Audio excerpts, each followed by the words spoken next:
Good morning, ladies and gentlemen. We have another 20 minutes, at least a warm applause. Yes, certainly. We have another 20 minutes on Data Factory with Edwin Vlems, talking about Rembrandt, visuals, marketing. The floor is yours.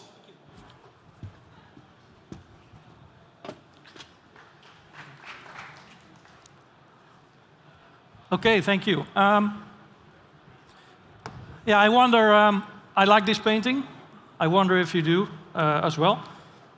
This painting has won a prize a few months ago. Perhaps some of you have already seen it. It won a prize at the Colorado State Fair, and a few weeks after winning the prize, the person who brought it in admitted that it was painted by a robot. And there was an interesting discussion going on afterwards. Of course, a lot of people were very angry about this. But what he said is the following. There once was a time when photography was new, and the first photographer brought a photo to an art fair. And the first reaction of people was, well, photos are not that difficult. That's not craftsmanship. You press a button. That's not art. And nowadays, as you know, photography is an art form, is seen as an art form. And that is what he was telling the audience, is that the work he had was in writing the prompt to give to the robot, the instruction to the robot. And it took him 15 hours to write this prompt. So in the future, I guess, the prompt wizard will be the new artist. So that's writing the right instruction to the robot. And I give an example here of an instruction I gave to the robot I work with daily, which is called Jasper. I said bagpipe Salvador Dali. Of course, that didn't take a lot of time for me to think of that. And that's what you get if you ask this Jasper to write. My presentation will be about how you can hire Rembrandt to do your marketing visuals. As I said, I work with robots daily, and if you would have asked me 1 year ago, I would have laughed, because I am actually very skeptical about robots, about AI, until I met Jasper. And Jasper really breaks my mind every day. Actually, I was already convinced about changes when I started working with DeepL. I don't know if you already are using DeepL. If you're still using Google Translate to translate texts, DeepL is much better. And DeepL also understands what you want to say. It's very strange if you're working with DeepL. And it seems as if he understands what you want to convey. And also, if there are mistakes in the end result of the translation, often these mistakes already are in your original text. So, as I said, I am an inbound marketing consultant. I work with Jasper daily. Jasper is the tool that I use, the robot. I don't have shares of Jasper, but I think it's really awesome. I've written 5 books on content marketing and hundreds of blogs. I'm also a part-time teacher, because a lot of what I'm telling is not yet taught at schools. So I decided to become a teacher myself. And as I said, I was an AI skeptic until I met Jasper. And just an example of yesterday, a colleague of mine asked, can we ask him to write a Sinterklaas gedicht? And he wrote it in 2 seconds. It's really strange, because this is an American tool. In America, they don't know who Sinterklaas is. But he wrote a Sinterklaas gedicht in 2 seconds. Some robot art tools. Jarno has already shown some examples about tools that can be used. Midjourney is one I've worked with. Also, DALL-E, other example. Personally, I work with Jasper because I think Jasper is more easy to use. For instance, if you start working in Midjourney, you have to do some coding. It's not very user-friendly, and I think Jasper is. This is the Jasper logo. And if you really want to know how what Jasper looks like, someone asked him to draw a self-portrait. So this is how Jasper sees himself. But don't be afraid, if you ask him again, he will draw something completely different. So this is not reality. Well, what does Jasper look like then? At the back side, it really looks like this. Jasper is not only for art. I also use it to write texts, mainly texts. For instance, if I want to write blogs, it writes blogs in 2 seconds. It's very strange where he gets the intelligence. They fed him 10% of the internet, and that is what he uses. He understands how people read, how people write, and that is what he uses to write the blogs. And they're almost flawless. It's really scary. So if you look at the art section,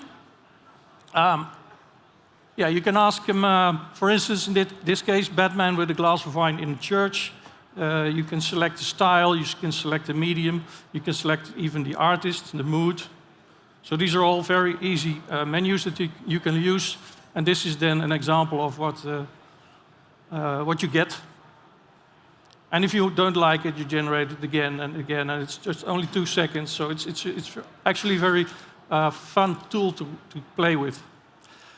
Well, to give an example of how you can use old painters to do your marketing visuals, I use Starbucks, because everyone knows Starbucks, of course. And if you ask Rembrandt to make a marketing visual for Starbucks, you get this. People drinking coffee in the Middle Ages. And of course, the first thing you think is, well, Jasper just took a painting of Rembrandt and just inserted these coffee cups. But this is not really a painting of Rembrandt. So if you look for paintings of Rembrandt, there's not one like this. But what Jasper has done is that he has copied the style of old painters. And he can use this style to make anything you want. This is, for instance, Banksy. Example. You know who this should be? Belgian painter, Breugel. Anyone knows who this is? Mondrian. Of course, he doesn't show anything but squares, but he uses the colors. This one is Monet, painting of a Starbucks shop. Anyone recognize this? Yeah, that's right. This one, only 2 seconds. And as I said, it's not a painting, actual painting in which he inserts the logo of Starbucks. Van Gogh. Vermeer. There's a discussion now about the Rijksmuseum. If it really is a Vermeer, this is a real Vermeer. Coffee Girl. And Warhol. Just some examples of how you can use old painters to make your own visuals. But the question, of course, is, can they do this? Is this legally possible? And I asked someone who has knowledge on this, a marketing specialist, and she said, you can copy a style of a painter. That's not a problem. That's not a legal problem. It's a legal problem if you copy real paintings. So if you took a painting from a painter and say that it's yours, or use it in your marketing campaigns, then you have a problem. But you can copy a style of a painter, even if he's living or she's living. That's not a legal problem. But the next question, of course, is, should Starbucks do this? Because I think that if Starbucks would be using old painters to make their marketing visuals, there would be a backlash from society. A lot of people would have problems with this ethically. So, I would never advise Starbucks to use old painters to do this. But it's just an example of what Jasper can do, what AI can do. But then the question is, what applications could you use for your marketing? And this one is an example. Jasper made this. I wrote a blog about political sharpness and asked Jasper to make a visual of it. And that's one of the things that Jasper can do, is because you can ask Jasper to write a blog. You can then ask Jasper to make a summary of the blog, and you can then use the summary as a prompt for Jasper art. So then it's very easy to make from a blog that Jasper has written himself also the visual. So that's one application. Another application for marketing is, of course, the buyer persona that most marketers know. The buyer persona is, of course, someone that does not exist. So actually, it's very logical that you use a robot to make a buyer persona.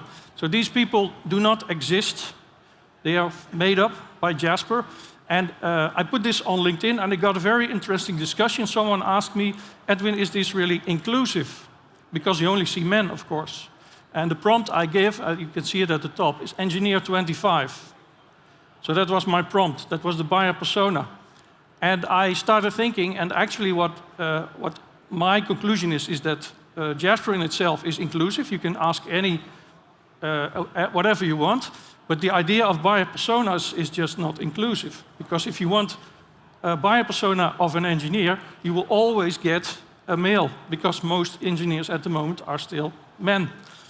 And that's a question, yeah, of course, a very interesting discussion we had on LinkedIn with people about inclusiveness. So when I asked Jasper to make a female engineer, then yeah, that's not a problem. Another example of what you can do with AI in marketing is, of course, the stock photography. You can make your own photos. So you can give a prompt about someone injecting orange, and Jasper will make it for you.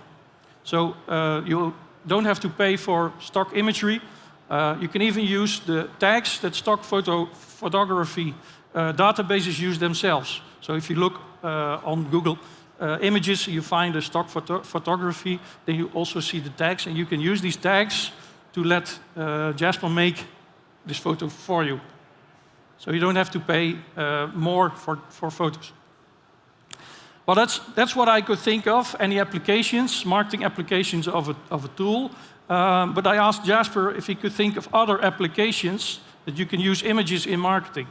And Jasper came up with two ideas. One is inspiration, of course. You can choose not to use the images that Jasper creates, but you can use them as inspiration. For instance, if you have, as a marketing department, are having discussions or brainstorms about new campaigns or whatever, you of course can use Jasper to generate inspiring imagery. And even if you don't use it, it still helps you. And another idea that Jasper brought up is personalized content. So you can use it because you only pay one subscription, $20 per month.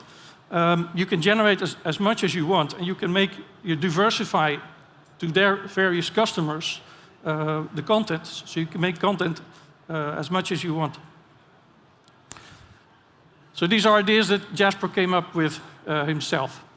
One final thing, it's perhaps someone already noticed on LinkedIn, is that there was someone who made a picture with the prompt, a salmon swimming down a river. And this was the picture. And it was on LinkedIn, and the idea was that, yeah, see how stupid robots are. And then someone asked me, Edwin, can you try to recreate this with Jasper? If you ask Jasper the same prompt, what kind of photography do you get? And I tried it often, but I always got photos like this. So real salmons swimming down the river.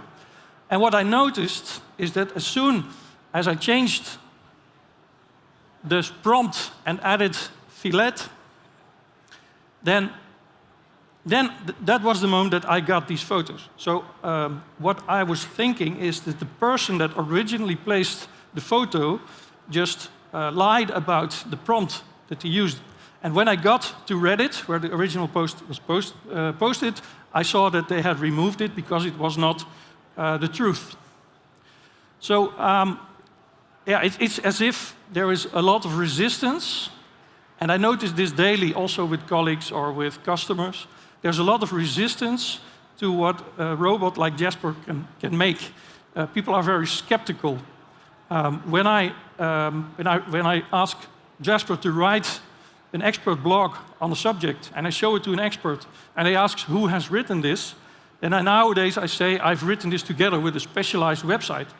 Because if you say a robot has written this, they are much more eager to see if there are any mistakes in the text. There's a lot of fear and resistance to robots. And as I was thinking, perhaps we should add an R to this list. And to make robots also inclusive. If you have any questions, you can ask them now. You can also mail me if you have any questions or ideas. Always interested in ideas you have, or link with me on LinkedIn. So are there any questions? Someone with a microphone, I think.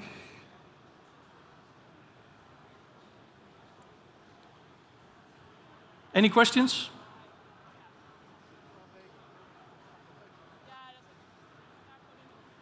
Okay, that's a good. So thanks a lot. Some question here.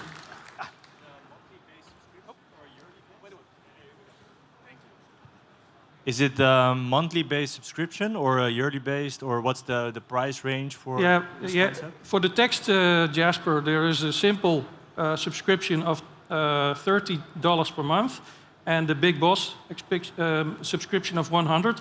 And the Boss mode can even write books for you. So in a day you can write a book with Jasper if you use the Boss mode. Very nice, thank you. You had a question? Yeah.